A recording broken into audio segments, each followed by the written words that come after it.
Time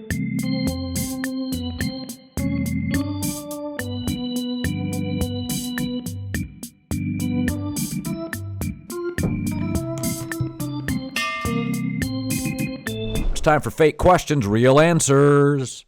I got things I want to talk about. I don't want to wait for you to ask me what I want to talk about. Dear Colin, what's the story of the year that's not being reported in the NFL? I'll tell you what it is. That Urban Meyer, in terms of football, is doing a really good job. There is a reason Jacksonville had the number 1 pick. They were terrible and won a single game last year with an NFL coach, Doug Marrone. The media is being unfair and unwilling to give Urban Meyer a fair shake on the football side. I've got no problem with the criticisms of his personal life. But Greg Cosell admitted to me this week, 42 years at NFL Films, that Urban and his staff are doing an excellent job with Trevor Lawrence. And he continues week after week to get better. And that they are putting him in positions to succeed. By the way, take away week 1 for the Jacksonville Jaguars, Urban's first professional game. In week 2, fought and lost to the Broncos, competitive game 23-13. In week 3, they led the Arizona Cardinals 13-7 at half before losing a competitive game. In week 4, they led the Cincinnati Bengals at half before losing 24-21. The Bengals are pretty good.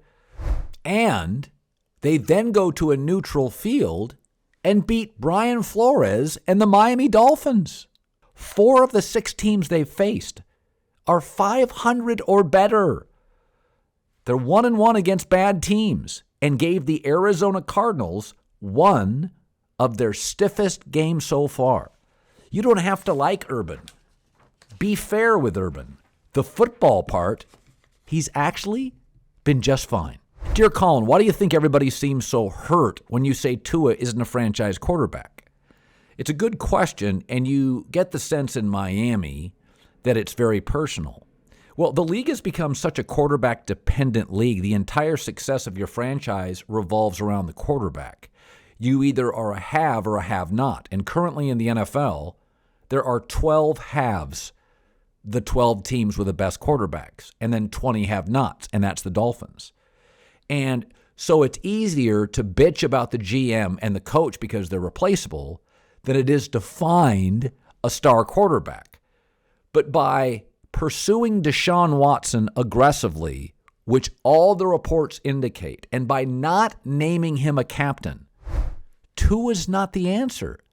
Miami fans, get it right. Stop trying to be right and hold on and double down on a losing proposition. Tua's not the guy. Dear Colin, if you were Ben Simmons' agent, what would you say to him now? I would refuse to be his agent. I refuse to represent somebody who doesn't care.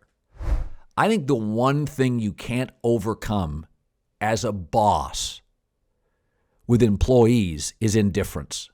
Ben Simmons simply doesn't care. If you go to the early scouting reports, which are finding their way to the internet now, this was a concern by scouts very early on, that Ben only was willing to play a certain way. And that way was if he was in control and it was his team. But the NBA is a scoring league, and he can't shoot. So that's what I've said about Daryl Morey, the Sixers GM. I would be less inclined to worry about winning a trade, more inclined to getting him out of the building. Dear Colin, your good old friend Jim Harbaugh is 6-0 this year. Are you buying the hype? Well, I'm buying that Jim Harbaugh finally looked in the mirror, had some self-awareness, and hired different coaches. They do not have a dynamic offense. They're tied for 39th in total yards per game. Ohio State's number 1. They're 103rd in passing yards per game. But despite the fact that Cade McNamara is only completing 61% of his passes and only has 5 passing touchdowns, I think the bigger story is they're a more physical team. They're running the football with success. They're number 6 in the nation in running. And I think that's what Michigan and most cold weather programs have to be. Similarly with Notre Dame. Brian Kelly made a pivot about 3 years ago. And this is something I've talked about with coaches. When you are a northern program, you're not going to have Alabama, Georgia, LSU, Florida's depth of wide receiver and running back talent. But you can dominate offensive line recruiting. You can be a running team, a power team, and that's what Notre Dame's become, and they can go toe-to-toe now with Georgia. I think Jim Harbaugh stole a page from Notre Dame. We are what we probably were at our best in the 70s, 80s, and 90s. Michigan power football, and I love to see it. Dear Colin, people are wondering when Russell Westbrook will start gelling with the Lakers. Why is this a waste of time? Great question, because Westbrook doesn't gel with anybody. He's never gelled with a single teammate. He's not going to make this team more beautiful and artistic. What he's going to provide are minutes, energy, and passion for an old team to get through the season. Sometimes there's only so much you can get out of something. Only so many days you can use a swimming pool in Alaska. Russell Westbrook doesn't provide chemistry. He kills it.